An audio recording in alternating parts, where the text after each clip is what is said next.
Hello friends, কেমন আছেন সবাই? আজকে আমার সারাদিনের খাওয়ার মেনু কী ছিল তাই আপনাদের দেখাবো।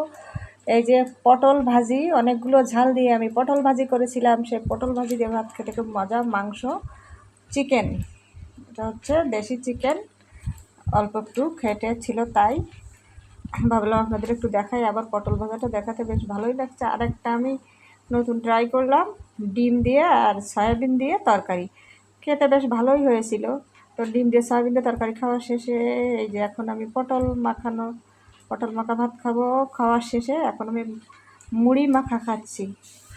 হাতটা উল্টো দিকে পড়েছে আলোর, এই জন্য কালো দেখাচ্ছে। তো যাই হোক, কালো হলেও কি সাদা হলেও কি, আমি আপনাদের দিদি, আপনাদের বোন। এই যে মুড়িটা মাখানো শেষ, এটা হচ্ছে মাংস দিয়ে মুড়ি মাখিয়েছি। আমার আবার অদ্ভুত অদ্ভুত খাবার খেতে ভালো লাগে, তাই মাংস দিয়ে মুড়ি মাখালাম। খেতে না হ্যাভি টেস্ট, আপনারা খেয়ে দেখতে পারেন। সব শেষে খেয়েছিলাম আমি একটা কোমল পানীয়, আসছি আবার 10। এত কিছু খাবো, একটা কোমল পানীয় খাবো না, তাই কি হয়? তো বন্ধুরা, ভালো থাকবেন, সুস্থ থাকবেন, দেখা হবে পরবর্তী ভিডিও। টাটা।